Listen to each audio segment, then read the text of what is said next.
Hi friends, welcome to my channel my family dairy. ఎలా ఉన్నారండి? అందరూ బాగున్నారా? నేను కూడా బాగున్నానండి. మీరందరూ ఎలా ఉన్నారో నాకైతే కామెంట్ సెక్షన్లో కామెంట్ చేయండి. సో ఇంక ఇవాళ నా వీక్లీ మీల్ ప్రిపరేషన్ చేసుకుంటా ఉన్నాను. సో ఏంటి అంటే ఇంక సమ్మర్ స్టార్ట్ అయ్యింది, వంటగదిలో ఎక్కువసేపు ఉండలేము. సో ఫాస్ట్గా వంట అయిపోవాలి అంటే సో అప్పుడప్పుడు ఇలాగా కుదిరినప్పుడల్లా కొంచెం ప్రిపరేషన్స్ అనేవి ముందుగా చేసుకుంటే వంట ఫాస్ట్గా అయిపోతుంది, ఎక్కువసేపు వంటగదిలో ఉండాల్సిన పని ఉండదు కదా. సో ఇంక ఫస్ట్ ఏంటి అంటే ఇక్కడ నేను 1 కేజీ టమాటాలని నీట్గా కడిగేసి ఇలా ఒక గిన్నెలో ఎక్కువ వాటర్ వేయకుండా చాలా కొంచెం వాటర్ వేసి మొత్తం టమాటాలన్నీ కూడా అందులో పెట్టేసి మూత పెట్టేశాను. ఆవిరికి టమాటాలన్నీ కూడా బాగా మగ్గిపోవాలి. ఆ తర్వాత నేను ప్యూరీ చేసి పెట్టుకుంటాను. సో ఎందుకు చేసుకోవాలి టమాటా ప్యూరీ, అప్పటికప్పటికే కట్ చేసుకోవచ్చు కదా భారతి అని అనుకోవచ్చు. రెగ్యులర్గా అన్ని రెసిపీస్కి కట్ చేసే వేస్తానండి, కానీ టమాటో రైస్ చేస్తూ ఉంటాము, లేకపోతే కొన్ని వాటికి టమాటో ఇలా మిక్సీ చేసి వేస్తే బాగుంటుంది. సో పచ్చి టమాటాలని మనం మిక్సీ చేసి ఫ్రిడ్జ్లో పెడితే పాడైపోద్ది. ఇలాగ ఉడికించి ప్యూరీ చేసి పెడితే టేస్ట్ కూడా బాగుంటుంది, ప్లస్ మనకి రెసిపీ కూడా టేస్ట్ బాగుంటుంది, నిలవ ఉంటుంది కూడా. అలాగే ఇంక ఇక్కడేమో చింతపండు కూడా నానబెట్టుకున్నాను. చింతపండు పులిహోర ప్రీమిక్స్ చేసుకుందాం అని చెప్పి, మా వాళ్ళకి చాలా ఇష్టం అండి, మా వారికి పిల్లలకి పులిహోర అంటే చాలా ఇష్టము. ఆలు కర్రీ చేసేస్తే సో అప్పటికప్పటికి పులిహోర చేయాలంటే కొంచెం కష్టం కదా, అందుకని ముందుగా పులిహోర ప్రీమిక్స్ చేద్దామని 1/4 కేజీ చింతపండు నానబెట్టాను. అలాగే ఇవైతే డిమార్ట్లో తెచ్చుకున్నాను, అన్ని రకాల పప్పులు అనమాట. అంటే ఇందులో గ్రీన్ పీసు, బఠానీ, అలాగే శనగలు, గ్రీన్ కలర్లో ఉండే శనగలు, బ్లాక్ కలర్లో ఉండే శనగలు అన్నీ ఉన్నాయి, కందులు అన్నీ ఉన్నాయన్నమాట. సో అన్నీ కలిపి ఇలా నానబెట్టుకున్నాను. సో మీకు ఇదివరకు వీడియోలో కూడా షేర్ చేశాను కదా, మనకి ఏదైనా సరే కావాలి అనుకుంటే ముందుగానే ఇలా నానబెట్టి 1 విజిల్ ఉడికించుకొని, అది ఏ చెన్నా అయినా సరే, చెన్నా కావచ్చు, గ్రీన్ పీస్ కావచ్చు, మనం కర్రీస్లో పులావ్స్లో వాడుకుంటూ ఉంటాము. సో అప్పటికప్పటికే నానబెట్టి ఉడకబెట్టాలంటే అది అవ్వదు. అందుకని చెప్పి నేను ఇలా 1 కేజీ కానీ 1/2 కేజీ కానీ ఇలా ఉడికించి తర్వాత ఫ్రిడ్జ్లో స్టోర్ చేసుకుంటాను అనమాట. అందుకోసం అని చెప్పి ఇవన్నీ కూడా నానబెట్టుకున్నాను. ఇంకా మెయిన్గా టిఫిన్ అండి. సమ్మర్లో ఎక్కువ మా ఇంట్లో టిఫినే తింటాము. నైట్ టైం పెద్దగా అంటే అన్నం అనేది చాలా తక్కువ. ఫ్రూట్స్ కానీ ఫ్రూట్ జ్యూసెస్ ఎక్కువ తీసుకుంటాము, లైట్గా ఏదైనా టిఫిన్ తినేస్తూ ఉంటాం అనమాట. సో అందుకని చెప్పి ఇడ్లీ, దోశ పిండి కంపల్సరీ ఇంట్లో ఉండాలి.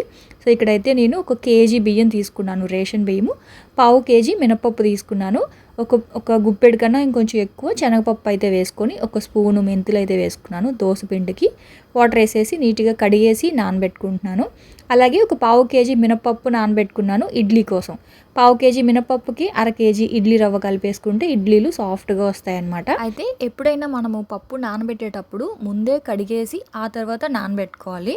అలా కాకుండా మనం నానబెట్టేసి లాస్ట్లో మనం గ్రైండర్ చేసుకునేటప్పుడు కనుక కడిగామనుకోండి, మినపప్పులో ఉండే జిగురంతా పోతుంది. సో అప్పుడు మనకి పప్పు అనేది ఒదుగు రాదు. కాబట్టి ముందుగానే ఇలా కడిగి నానబెట్టేసుకొని ఇంక డైరెక్ట్గా గ్రైండర్లో వేసేసుకోవడమే అనమాట. అంటే దోశ పిండి కావచ్చు, ఇడ్లీకి పప్పు కావచ్చు. సో అవైతే నానబెట్టేశాను. ఇంక అవన్నీ నానిపోతే ఈవినింగ్ అన్నీ కూడా నేను గ్రైండ్ చేసి పెట్టుకుంటాను. అలాగే ఇంకా మెయిన్గా కొత్తిమీర, పుదీనా పేస్ట్ అండి. ఇది మాత్రం నేను ప్రతి వారం చేసి పెట్టుకుంటూనే ఉంటాను, మీకు చాలా వీడియోస్లో షేర్ చేశాను కదా. కొత్తిమీర 1 పెద్ద కట్ట, 1/2 కట్ట పుదీనా. ఇక్కడైతే మీరు కావాలి అనుకుంటే మీ ఫ్లేవర్ని బట్టి కొత్తిమీర ఎక్కువ తినేలా ఉంటే కొత్తిమీర ఎక్కువ వేసుకోవచ్చు, పుదీనా ఎక్కువ తినేలా ఉంటే పుదీనా ఎక్కువ, లేదు 2 ఈక్వల్ క్వాంటిటీలో కూడా తీసుకోవచ్చు. సో ఇది నేను గ్రీన్ చట్నీ లాగా చేసి పెట్టుకుంటున్నాను. ఎందుకంటే ఎక్కువగా పానీపూరి కానీ, చాట్ కానీ, తర్వాత పుదీనా రైస్ ఎక్కువ అండి. కొత్తిమీర పుదీనా పేస్ట్ కనుక ఉంటే బిర్యానీస్లో కానీ, ఎక్కువ పులావ్స్లో కానీ, రైస్ ఎక్కువ ఐటమ్స్ చేస్తూ ఉంటాయి కదా పిల్లలకి, ఫ్రైడ్ రైస్ లాగా. సో అందులో ఇదొక క్యూబ్ కనుక వేసేస్తే మనకి చాలా మంచి ఫ్లేవర్ వస్తుంది, పిల్లలు కూడా చాలా ఇష్టంగా తింటున్నారు. సో అందుకని చెప్పేసి మ్యాక్సిమం ఎప్పుడైనా సరే కొత్తిమీర పుదీనా ఎక్కువ ఉంది అంటే మాత్రం ఖచ్చితంగా ఇలా పేస్ట్ లాగా చేసి పెట్టుకునేస్తాను. సో అప్పుడు మీరు వీటితో ఏమేం చేయొచ్చు అంటే బిర్యానీలో వేసుకోవచ్చు, పులావ్లో వేసుకోవచ్చు, ఫ్రైడ్ రైస్లో వేసుకోవచ్చు. ఆ తర్వాత పానీపూరికి పానీ చేసుకుంటాం కదా, సో అందులో కూడా ఇది 1 లేదా 2 క్యూబ్స్ కనుక వేసుకుంటే పానీపూరి వాటర్ అయితే రెడీ అయిపోద్ది. ఆ తర్వాత ఇన్స్టెంట్ పూరీలు వస్తున్నాయి కాబట్టి అవి ఫ్రై చేసేసుకొని కాస్త ఆలు ఉడికించేసుకుంటే పానీపూరి కూడా రెడీ అయిపోతుంది. ఆ తర్వాత చాట్ రెసిపీస్ చేసుకోవచ్చు, ఏదైనా చాట్. ఆ తర్వాత మనం చికెన్ టిక్కా లేకపోతే ఏదైనా టిక్కీస్ చేసుకుంటూ ఉంటాం కదా, సో అందులోకి గ్రీన్ చట్నీ చేసుకోవచ్చు. ఈ కొత్తిమీర పుదీనా పేస్ట్లో కాస్త పెరుగు కనుక కలిపేస్తే గ్రీన్ చట్నీ రెడీ అయిపోద్ది. సో చాలా వాటికి యూజ్ అవుతుంది అనమాట ఈ కొత్తిమీర పుదీనా పేస్ట్. సో ఇంక ఇక్కడ ఏంటి అంటే కొత్తిమీర పుదీనా మీరు తినే స్పైస్ని బట్టి పచ్చిమిర్చి వేసుకోండి, అలాగే నిమ్మరసము, కాస్త చాట్ మసాలా, జీలకర్ర పొడి, ఉప్పు వేసుకున్నాను అంతే. అన్నీ మన ఇంట్లో ఉండేవే. చాట్ మసాలా లేకపోయినా పర్వాలేదండి, నిమ్మరసం అయితే వేసుకోండి. ఆ తర్వాత మొత్తం అంతా కూడా ఇలాగ ఏదైనా ఐస్ క్యూబ్ ట్రేస్లో వేసేసుకొని, ఇలా ఐస్ క్యూబ్ ట్రేలో కానీ లేకపోతే ఏదైనా సిలికాన్ ట్రేస్లో కానీ వేసుకొని క్యూబ్స్ని జిప్లాక్ బ్యాగ్స్లో వేసి ఫ్రిడ్జ్లో స్టోర్ చేసుకోవచ్చు. డీప్ ఫ్రిడ్జ్లోనే స్టోర్ చేసుకోవాలండి, నార్మల్ ఫ్రిడ్జ్లో కనుక పెడితే పాడైపోద్ది. సో అదైతే ఇంకా ఫ్రిడ్జ్లో పెట్టేశాను. ఈ లోపల టమాటాలు ఉడికిపోయాయి, చల్లబడ్డాయి అన్నమాట. చల్లారిన తర్వాత దీన్ని అయితే నేను మిక్సీ చేసుకుంటున్నాను. కాకపోతే ఇవి కట్ చేయలేదు, ఎందుకంటే టమాటాలు చాలా ఫ్రెష్గా గట్టిగా బాగున్నాయి. అందుకే ఇంకా కట్ చేయకుండా అలాగే వేస్తాను అనమాట. ఇప్పుడు కట్ చేసాము అంటే అందులోకి మళ్ళీ వాటర్ వస్తుంది కదా, అంటే ఇప్పుడు మనము ఆల్రెడీ ఆ గిన్నెలో వాటర్ వేసాం కదా, సో వాటర్ ఏమీ లేకుండా ప్లెయిన్ టమాటాలని మాత్రమే ప్యూరీ చేసుకుంటున్నాను. అందుకే టమాటాలు నేనైతే కట్ చేయలేదన్నమాట. కట్ చేయకుండా టమాటాలు అలాగే పెట్టేశాను. అందులో వాటర్ ఉన్నాయి కదా, కింద వాటర్, అవి వాడట్లేదు అనమాట. ఇలా ఉడికించుకున్న టమాటాలను కాస్త సాల్ట్ అయితే వేసుకున్నానండి. సాల్ట్ వేసేసి ఇలా ప్యూరీ లాగా మిక్సీ చేసుకున్నాను. దీంతో మనం టమాటో రసం కావచ్చు. మెయిన్గా నేను చేసుకుంది ఏంటి అంటే, నేను ఎక్కువగా గ్రేవీస్ చేస్తూ ఉంటాను కదా చపాతీలోకి, దోశల్లోకి ఇట్లాగా. సో ఇందులో నేను అప్పటికప్పటికి మిక్సీ చేయకుండా ఇట్లా డైరెక్ట్గా వాడేసుకోవచ్చు. అందుకే నేను ఎక్కువ క్వాంటిటీ కాకుండా నాకు ఎంతవరకు కావాలో అంత 1 కేజీ వరకు చేసుకున్నాను అనమాట. సో ఎక్కువగా రెగ్యులర్గా చేసే కర్రీస్లో టమాటా కట్ చేసే వేస్తాను. కొన్నిట్లో గ్రేవీస్ వేయాలి కాబట్టి, అలా అంటే కొన్నిట్లో టమాటా ప్యూరీ వేయాలి కాబట్టి నేను ఇంక ఇలా చేసి పెట్టుకున్నాను. ఆ తర్వాత ఇంకా అవైతే ఫ్రిడ్జ్లో పెట్టేసుకున్నాను. టమాటో ప్యూరీ నార్మల్ ఫ్రిడ్జ్లో పెట్టుకోవచ్చండి. సో అదైతే అలా పెట్టేసుకున్నాను. ఆ తర్వాత ఇంకా ముందుగా చింతపండు అయితే నానబెట్టుకున్నాం కదా, సో ఇప్పుడు ఈ చింతపండు అంతా కూడా ఇంకా ఇలా తీస్తూ ఉన్నాను. యాక్చువల్గా చింతపండుని కాస్త వాటర్ వేసేసి కుక్కర్లో ఒక విజిల్ పెట్టేస్తే మెత్తగా ఉడికిపోతుంది. అప్పుడు మనం ఎంచక్క దాన్ని మిక్సీ చేసుకొని ఈజీగా పిప్పి అయితే తీసేయచ్చు. పిప్పి తీసేసి ఆ గుజ్జు తీసుకోవచ్చు. ఏమైందంటే ఇక్కడ అందులో చాలా గింజలు ఉన్నాయి, అందుకనే ఇంక మిక్సీ చేయలేము, ఉడకబెట్టడం ఎందుకులే అని ఇంకా చేత్తో తీసానమాట ఆ చింతపండు రసం అంతా. అయితే ఇక్కడ నేను పులిహోర పులుసు చేసి పెట్టుకుంటున్నాను. ఇందులో పప్పులు అయితే ఏమీ వేయట్లేదండి. 1 స్పూను ఆవాలు, 1/2 స్పూను మెంతులు, 1/2 స్పూను జీలకర్ర వేసుకున్నాను. ఎక్కువ ఆయిల్ కూడా వేయలేదు, ఒక 2 స్పూన్స్ ఆయిల్ వేసుకున్నాను అంతే. ఎందుకంటే ఇది జస్ట్ మిక్స్ మాత్రమే. మళ్ళీ లాస్ట్లో మనము ఎప్పుడైతే పులిహోర తాలింపు పెట్టుకోవాలనుకుంటామో అప్పుడు మళ్ళీ పల్లీలు అన్నీ వేసుకొని, పోపులు అవన్నీ వేసుకొని మళ్ళీ ఎక్కువ ఆయిల్ తోటి మళ్ళీ మనం పోపు పెట్టుకోవచ్చు. ఇదేంటి అంటే అప్పటికప్పటికి చింతపండు ఉడకడానికి చాలా టైం పడుతుంది కాబట్టి నేను ఇలా ఉడికించి పెట్టుకుంటున్నాను అనమాట. సో 1/2 కేజీ చింతపండు రసం అంతా అందులో వేసేసి ఒక 10-12 పచ్చిమిరపకాయలు, ఒక 2 స్పూన్లు పసుపు, పంచదార, ఇది బ్రౌన్ కలర్లో ఉంది కదా, బ్రౌన్ షుగర్ అనమాట. సో షుగర్ అయితే వేసుకున్నాను 2 స్పూన్స్. మీరు కావాలి అంటే బెల్లం కూడా వేసుకోవచ్చు. అలాగే కరివేపాకు అన్నీ వేసి బాగా ఉడికించాలండి. చింతపండు రసం వేసుకున్నాము, కారానికి పచ్చిమిర్చి, సాల్టు, స్వీట్గా అంటే ఆ పులుపుని కట్ చేయడానికి బెల్లం కానీ పంచదార కానీ ఏదైనా ఒక 2 స్పూన్స్ అయితే ఖచ్చితంగా వేయండి. వేసేసి సిమ్లో పెట్టేస్తే అదంతా కూడా బాగా ఉడకాలి, ఎందుకంటే ఎక్కువ వాటర్ ఉంది కదా, సో వాటర్ అంతా దగ్గర పడిపోవాలన్నమాట. అదంతా దగ్గర పడిపోయే లోపల అందులోకి ఒక పౌడర్ అయితే చేసుకుంటున్నానండి. పులిహోరలోకి ఒక మంచి పౌడర్ అనమాట ఇది. ఇదేంటి అంటే పులిహోరలోకి కాదు, ఏ పులుసు కూరల్లో కూడా, చేపల పులుసు దగ్గర నుంచి వెజ్ పులుసులు, బెండకాయ పులుసు, దొండకాయ పులుసు, ఇట్లా దేంట్లోకైనా సరే ఇప్పుడు నేను చేసి చూపించే మసాలా పొడి చాలా బాగుంటుంది. సో అది చూపిస్తాను మీకు. ఇదేంటి అంటే ఇప్పుడు ఇది కందిపప్పు అండి. కందిపప్పుని మీకు ఇది వరకు కూడా చాలాసార్లు మీకు చెప్పే ఉన్నాను, మరి ఈ మధ్యకాలంలో చెప్పలేదు. ఇన్స్టెంట్ సాంబార్ మిక్స్ అనేది నేను ఒక టైంలో అసలు నార్మల్ సాంబార్ చేయడమే ఆపేసాను అనమాట. ఎప్పుడు ఇన్స్టెంట్ సాంబారే చేసేదాన్ని. అంత టేస్టీగా ఉంటుంది, ఈజీగా అయిపోతుంది 10 నిమిషాల్లో. సో దానికోసం నేను ఏం చేస్తున్నానంటే కందిపప్పు, ఒక 1/2 కేజీ కందిపప్పుని సిమ్లో పెట్టి ఫ్రై చేసుకుంటా ఉన్నాను అనమాట. అది ఫ్రై అవుతూ ఉంటుంది. ప్యారలల్గా ఇంకొక స్టవ్ మీద నేను ఆ పులిహోరలోకి పులుసు పొడి చెప్పాను కదా, సో ఆ పులుసు పొడి ఎలా చేయాలో చూపిస్తాను చూడండి. 1 స్పూన్ ఆయిల్ వేసుకోండి, ఎక్కువ వేయొద్దు. ఇక్కడ నేను 4 స్పూన్లు ఆవాలు అయితే తీసుకున్నాను. ఆవాలు ఎంతైతే తీసుకుంటామో అందులో హాఫ్ మెంతులు తీసుకోండి. మెంతులు ఎంతైతే తీసుకుంటామో అందులో హాఫ్ జీలకర్ర తీసుకోండి, అంతే. మూడింటిని మంచిగా వేయించి మీరు తినే కారాన్ని బట్టి ఒక 10 ఎండుమిరపకాయలు వేసుకోండి. ఆ తర్వాత 1 కప్పు శనగపప్పు వేసుకోండి. నువ్వులు కూడా వేసుకోవచ్చు, మీ దగ్గర ఉన్నాయి అంటే. నువ్వులు కూడా కమ్మగా ఉంటాయండి, నా దగ్గర నువ్వులు లేవు, అందుకని శనగపప్పు ఒకటే వేసుకున్నాను. ఆవాలు, మెంతులు, జీలకర్ర, శనగపప్పు, ఎండుమిర్చి ఇవన్నీ మంచిగా ఫ్రై అయిన తర్వాత దీన్ని అయితే పౌడర్ చేసుకోవాలి. దీన్ని కనుక స్టోర్ చేసుకుంటే చేపల పులుసు, బెండకాయ పులుసు, దొండకాయ పులుసు, చామదుంపల పులుసు, ఇలా ఏ పులుసు కూరల్లో అయినా సరే చాలా బాగుంటుంది. ప్లస్ పులిహోరలో కూడా కలిపితే మనకి బయట గుళ్ళో ఉంటుంది కదా పులిహోర, అంత మంచి ఫ్లేవర్ వస్తుంది, అంత మంచి టేస్ట్ వస్తుంది అనమాట ఇది వేయడం వల్ల. సో ఇంకా కందిపప్పు కూడా బాగా చల్లారిపోయింది, అంటే మంచిగా వేయించి చల్లారిపోయింది కాబట్టి కందిపప్పుని పొడి చేసి పెట్టుకున్నాను, అలాగే శనగపప్పుని వేయించి పొడి చేసి పెట్టుకున్నాను. సో ఇప్పుడు మీకు పులిహోర ఎలా చేయాలో చూపిస్తాను, అలాగే ఇన్స్టెంట్ సాంబార్ ఎలా చేయాలో కూడా చూపిస్తాను, చూస్తూ ఉండండి. ఇదిగోండి మొత్తం ఈ చింతపండు అంతా కూడా దగ్గరగా అయిపోయింది కదా, చూడండి ఎంత బాగా దగ్గరగా అయిపోయిందో. ఇప్పుడు ఏం చేస్తామంటే ఇందాక మనం చేసి పెట్టుకున్నాం కదా, ఇదైతే ఒక 2 to 3 స్పూన్స్ అయితే వేస్తే చాలు. పులిహోర పులుసు అంతా కూడా ఇంకా దగ్గరగా అయిపోద్ది, చిక్కగా అయిపోద్ది. నిజం చెప్తున్నానండి, ఇది ఊరే కొద్దీ అసలు ఎంత రుచిగా ఉంటుందంటే నేను మాటలతో చెప్పలేను. ఇవాళ పులిహోర కలిపే కంటే కూడా ఇంకొక 2-3 రోజులు అయిన తర్వాత ఈ పులుసు అసలు అన్నంలో కలుపుకుంటుంటే ఎంత మంచి స్మెల్ వస్తుందో. అలాగే మెయిన్గా పులిహోరకి ఇంగువ అండి, ఇంగువ వేస్తేనే మంచి స్మెల్. సో నేనైతే ఒక స్పూన్ ఇంగువ అయితే వేసుకున్నాను, వేసేసుకొని స్టవ్ అయితే ఆపేయడమే. ఇదిగోండి, ఇది బయట ఉంచినా ఉంటుంది, కాకపోతే ఎక్కువ రోజులు నిలవ ఉండాలి అంటే ఫ్రిడ్జ్లో పెట్టుకోండి.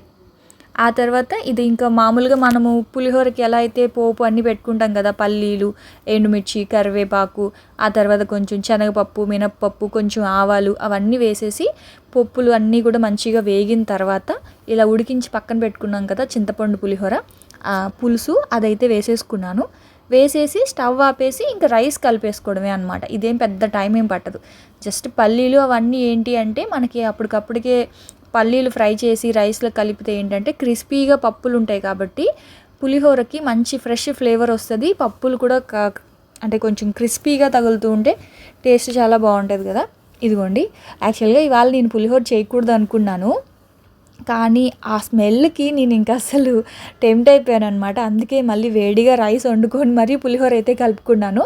ఇంక ఈవినింగ్ పిల్లలకి స్నాక్ లాగా అదే పెట్టేశాను పులిహోర. పిల్లలకి కూడా బాగా నచ్చింది, ఎందుకంటే ఇంగువ అది వేసి చేశాను కదా, చాలా బాగుందన్నమాట.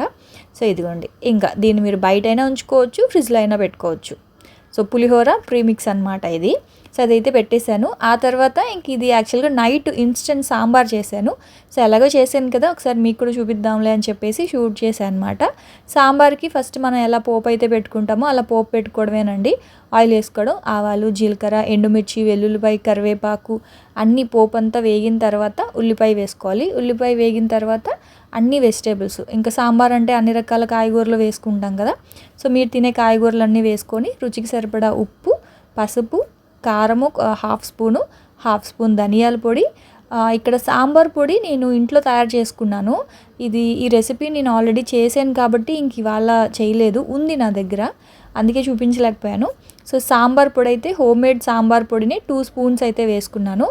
ఆ తర్వాత ఇదిగోండి మనం వేయించి పొడి చేసి పెట్టుకున్న కందిపప్పు పొడి, దీన్ని మీరు పలచగా కావాలి అనుకుంటే 2 స్పూన్స్ వేసుకోండి, చిక్కగా కావాలి అనుకుంటే 3 స్పూన్స్ వేసుకోండి.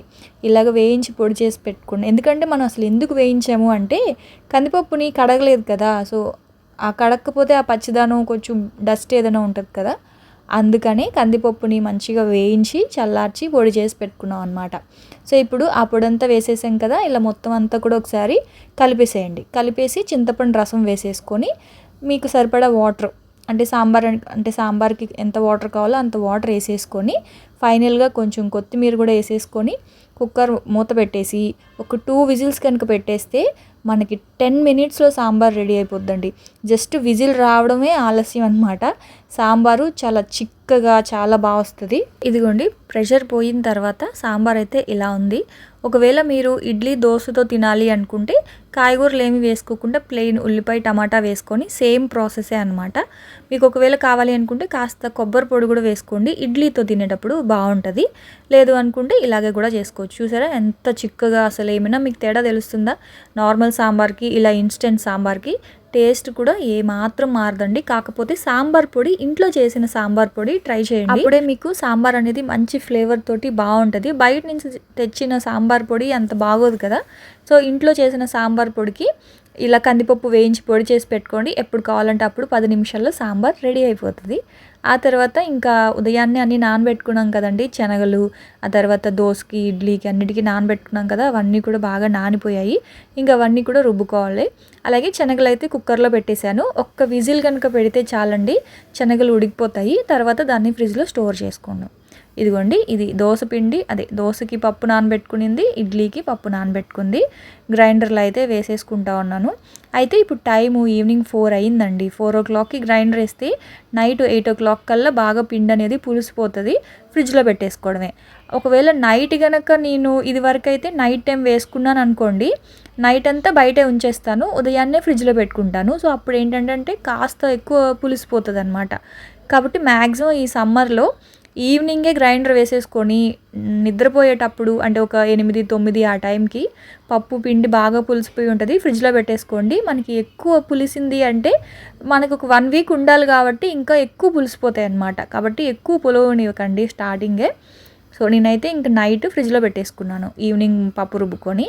ఆ తర్వాత ఇందాక అల్లం అవన్నీ నానబెట్టుకున్నాను కదండి, అయితే అల్లం వెల్లుల్లి పేస్ట్ ఉంది. సో అల్లం వెల్లుల్లి పేస్ట్ ఉంది కాబట్టి ఇంకా అల్లం అయితే ఇలా చాప్ చేసి పెట్టుకుంటున్నానండి. ఎందుకంటే టీలో ఎక్కువగా నేను ఎక్కువ టీ పెట్టుకుంటాను కదా మార్నింగ్ ఈవినింగ్. సో అప్పుడు ఏంటంటే అల్లం ముక్క కరెక్ట్గా ఇంతే వేయాలి అనేది తెలియట్లా, సో ఎక్కువ వేసేస్తున్నాను. ఇదే ఇంక ఇలా అనుకోండి, ఇలా చాప్ చేసుకొని ఇలా క్యూబ్స్ లాగా చేసి పెట్టుకుంటే అల్లంలో అంటే టీలో అనే కాదు, ఏదైనా కూరల్లోకి కూడా వేసుకోవచ్చు కదా. సో అందుకని చెప్పి ఇంక ఇలా చాప్ చేసి పెట్టుకుంటా ఉన్నాను అనమాట అల్లము వెల్లుల్లి. అయితే మీ దగ్గర సిలికాన్ ట్రేస్ ఉన్నాయనుకోండి, అంటే మనం స్టోర్ చేసుకోవడానికి క్యూబ్స్ లాగా చేసుకోవడానికి సిలికాన్ ట్రేస్ ఉంటే ఓకే. ఒకవేళ లేదు అనుకుంటే ఏదైనా ఒక కవర్ కానీ లేకపోతే ఏదైనా బటర్ పేపర్ ఉంటుంది కదా, దాంట్లో ఇలా పెట్టేసి ఒక స్పూన్తో కానీ స్పాచులాతో కానీ ఇలా చిన్న చిన్న క్యూబ్స్ లాగా కట్ చేసేసి డీప్ ఫ్రిడ్జ్లో పెట్టేస్తే అవి చిన్న క్యూబ్స్ లాగా అలాగే ఉండిపోతాయి. మీరు కావాలి అనుకుంటే ఆ కవర్లో అలాగే ఉంచేసుకోవచ్చు, లేదంటే ఏదైనా బాక్స్లో వేసి స్టోర్ చేసుకోవచ్చు. సో అంటే అందరి దగ్గర సిలికాన్ మౌల్డ్స్ ఉండవు కదా, సో అందుకని ఇలా చూపిస్తున్నాను అనమాట. ఫ్రిడ్జ్వి ఉంటాయి కదా, ఫ్రిడ్జ్ ఐస్ క్యూబ్ ట్రేస్ ఉంటాయి కదా, అందులో అయినా వేసుకోవచ్చండి. ఒకవేళ అది లేదు అనుకుంటే ఇదిగోండి ఇట్లా కవర్లో పెట్టేయండి. మొత్తం అంతా మంచిగా ఇలాగ ఫ్లాట్గా చేయండి. ఆ తర్వాత ఏదైనా ఒక స్పాచులా తీసుకోండి, చిన్న చిన్న ఘాట్లలాగా పెట్టేసి డీప్ ఫ్రిడ్జ్లో పెట్టేస్తే ఇదిగోండి ఇలాగ క్యూబ్స్ లాగా అయిపోతాయి. చూసారా, ఇది అల్లము వెల్లుల్లి సపరేట్గా ఇలా క్యూబ్స్ లాగా పెట్టుకున్నాను. అయితే వీటిల్ని డీప్ ఫ్రిడ్జ్లోనే పెట్టాలి. నార్మల్ ఫ్రిడ్జ్లో పెట్టారనుకోండి ఇంకా మెత్తబడిపోతే మొత్తం అంతా మళ్ళీ పేస్ట్ లాగా ముద్దలాగా అయిపోతుంది. సో అలా కాకుండా మనకి ఇలా క్యూబ్స్ లాగా కావాలి కాబట్టి ఎప్పుడు డీప్ ఫ్రిడ్జ్లోనే పెట్టుకోండి. ఇంకా వేరే బాక్స్లో వేయకుండా నేనైతే ఇంక ఇలాగే కవర్స్లోనే ఉంచేసాను అనమాట అల్లం క్యూబ్స్. చూసారా, మనం వాడుకునే ముందు ఒక 5 minutes ముందు ఇవి తీసి పెట్టేసినా సరే రూమ్ టెంపరేచర్లోకి వచ్చేస్తాయి. ఫ్లేవర్ అయితే ఏమీ పోదండి. సో నాకైతే ఇవి చాలా రోజులే వస్తాయి. సో టైం దొరికినప్పుడల్లా నేను ఇలా కూడా చేసి పెట్టుకుంటూ ఉంటాను. సో మీకు కూడా యూజ్ అవుతుంది కదా అని చెప్పేసి షేర్ చేశాను అనమాట. సో ఇదిగోండి ఇంక ఇది తీసుకెళ్ళి డీప్ ఫ్రిడ్జ్లో పెట్టేశాను. ఆ తర్వాత ఇంకా శనగలు అయితే ఒక విజిల్ అయితే పెట్టానండి. శనగలు మరీ మెత్తగా ఉడికిపోకూడదు అనమాట, ఒక విజిల్ పెడితే చాలు. మీడియం ఫ్లేమ్లో, సిమ్లో పెట్టద్దు, హైలో పెట్టద్దు, మీడియం ఫ్లేమ్లో ఒక్క విజిల్ పెట్టి ఉడికిస్తే చాలు. ఇప్పుడు దీన్ని ఏంటి అంటే అసలు వాటరే ఉండకూడదు. ఇందులో కనుక వాటర్ ఉంది అనుకోండి, మనం ఫ్రిడ్జ్లో అంటే డీప్ ఫ్రిడ్జ్లో స్టోర్ చేస్తాం కదా, ఆ వాటర్ అంతా కూడా గడ్డ కట్టేసి మనకి కావాలి అనుకున్నప్పుడు విడివిడిగా రావు. కాబట్టి మంచిగా వాటర్ అంతా కూడా స్ట్రెయిన్ చేసేసేయండి.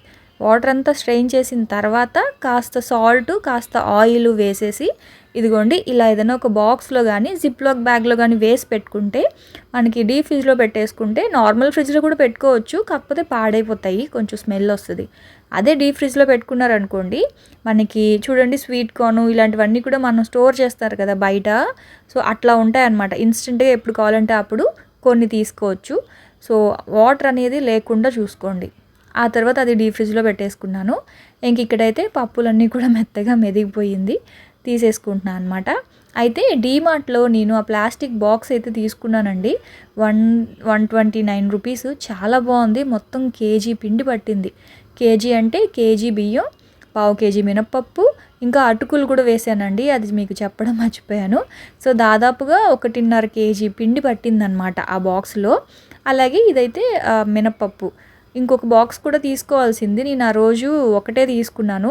ఇడ్లీకి దోశకి ఎంచక్కా ఫ్రిడ్జ్లో పెట్టుకోవడానికి బాగున్నాయి. సో ఇడ్లీ పిండి దోశ పిండి 2 కూడా ఇలా అయిపోయాయండి. సో అలా నా వీక్లీ మీల్ ప్రిపరేషన్ అయితే ఇలా రెడీ చేసి పెట్టుకున్నాను. సో మీకు ఎలా అనిపించింది వీడియో అనేది నాకైతే కామెంట్ సెక్షన్లో కామెంట్ చేయండి. నేనైతే రేపటి వీడియోలో మళ్ళీ వచ్చేస్తాను. Bye friends.